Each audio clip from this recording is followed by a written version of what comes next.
Hello అండి, అందరికీ నమస్తే. Welcome back to our channel. ముందుగా అందరికీ కార్తీక మాస శుభాకాంక్షలు. ఈ కార్తీక మాసంలో బ్రహ్మ ముహూర్తంలో దీపాలు పెట్టుకోవడం అనేది చాలా మంచిదండి. తులసి చెట్టు దగ్గర కానీ, ఇంట్లో కానీ, ఇంటి ముందర కానీ దీపాలు అనేవి వెలిగించుకోవాలి. మనం ఎన్ని దీపాలు వెలిగించుకుంటే అంత మంచిగా ఉంటుంది. 6 లోపల మనం దీపాలన్నీ వెలిగించుకోవాలి. పూజ కంప్లీట్ కావాలి 6 లోపల. కాబట్టి మనం మార్నింగ్ 4 o'clockకే లేచి పనులన్నీ చేసుకోవాలి. 5 వరకు పనులన్నీ కంప్లీట్ చేసుకున్న తర్వాత 5 o'clock నుంచి పూజ ఏర్పాట్లు అనేవి చేస్తానండి.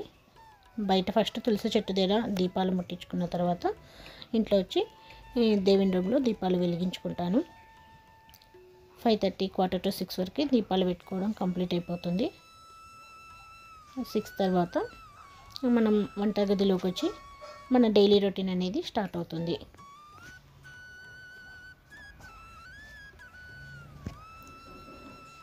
ఈరోజు సాటర్డే కాబట్టి ఫస్ట్ రోజు పాయసం అనడం వల్ల ఇది సేమియాలు అన్నమాట. పేనీలు అంటారు ఇటు సైడు. అలా సేమియాలు అందులో కొద్దిగా చక్కెర వేసుకొని పైనుంచి కొన్ని పాలు వేసుకొని తినాలి, చాలా బాగుంటుంది. ఈరోజు స్టార్టింగ్ స్వీట్తో స్టార్ట్ చేశానండి.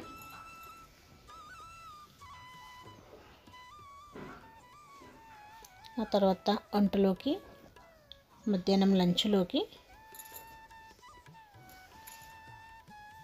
పెరుగు పులుసు అంటారు కదండి, అది చేస్తున్నాను. అలాగే కొబ్బరి చట్నీ, ఈ రెండు చేద్దాం అనుకుంటున్నాను మధ్యాహ్నం లంచ్లోకి. పెరుగు పులుసు అనే దానికి ఏమేమి కావాలంటే ఉల్లిగడ్డలు, పచ్చిమిర్చి కట్ చేసి పెట్టుకోవాలి. మనం పెరుగు అనేది తీసుకొని పుల్లటి పెరుగు తీసుకొని మంచిగా చిలక కొట్టుకోవాలి. దాన్ని మనకి ఎన్ని వాటర్ కావాలంటే దాంట్లో పోసి పెట్టుకోవచ్చు.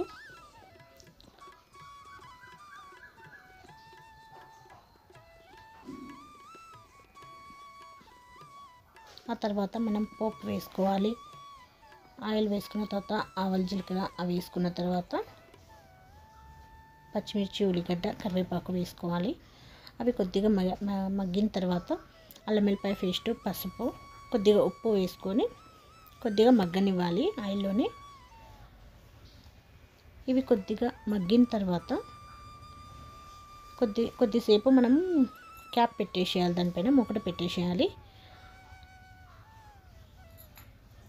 ఇది మొత్తం మగ్గిన తర్వాత దీన్ని ఆఫ్ చేసి పెరుగు మజ్జిగ అనేది దీనిలో వేయాలి. దీన్ని పెరుగు మజ్జిగ అంటారండి. చాలా బాగుంటుందండి.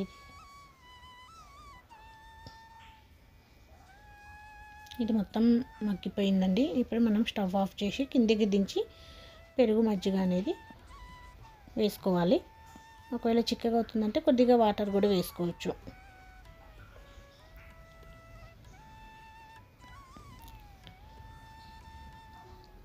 ఇది కంప్లీట్ అయిపోయినట్టండి పెరుగు మజ్జిగ. తర్వాత కొబ్బరి చట్నీ అనేది నిన్న దీపావళికి పెట్టిన కొబ్బరికాయలు ఉన్నాయి కాబట్టి పూజలో కొట్టిన కొబ్బరికాయలు ఈరోజు చట్నీ అనేది చేస్తున్నాను. కొబ్బరి చట్నీ పచ్చి కొబ్బరిని మొత్తం కట్ చేసి పెట్టుకోవాలండి. తర్వాత కొద్దిగా పచ్చిమిర్చి తీసుకొని ఫస్ట్ ఆయిల్ వేసి కొద్దిగా బాండీలో వేయించుకోవాలి.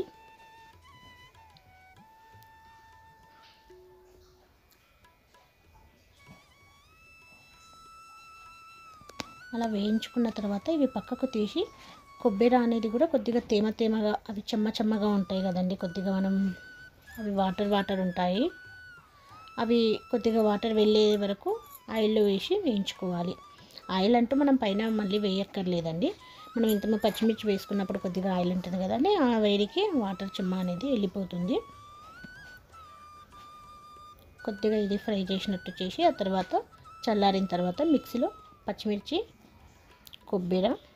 పచ్చి కొబ్బరి, కొద్దిగా ఉప్పు, పసుపు వేసి మిక్సీ పట్టుకోవాలి.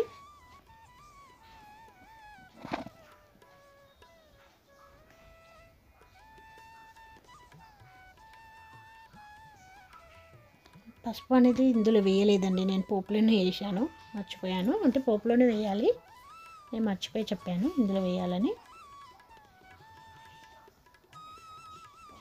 ఇప్పుడు దీన్ని మనం పోపు పెట్టుకోవాలి. ఆయిల్ వేసుకున్న తర్వాత ఆవాలు, జీలకర్ర, కొద్దిగా మినప్పప్పు వేసుకొని కరివేపాకు, వేసుకున్న తర్వాత ఇందులో కొద్దిగా పసుపు వేసుకోవాలి. పసుపు వేసుకొని మనం రుద్ది పెట్టుకున్న పచ్చి కొబ్బరి ఉంటుంది కదండి, అది ఇందులో వేసేయాలి.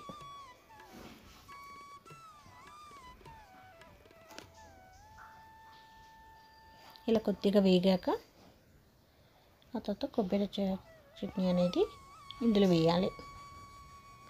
దీన్ని బాగా మిక్స్ చేసుకొని పెట్టేసేయాలి. కంప్లీట్ అయినట్టండి.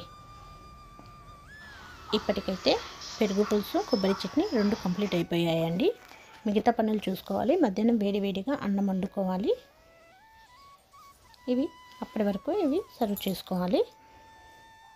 మీకు ఈ వీడియో నచ్చినట్టయితే లైక్ చేయండి, షేర్ చేయండి, సబ్స్క్రైబ్ చేయండి. నెక్స్ట్ వీడియోలో మళ్ళీ కలుద్దాం, నెక్స్ట్ వ్లాగ్లో. ఓకే అండి, థ్యాంక్ యూ.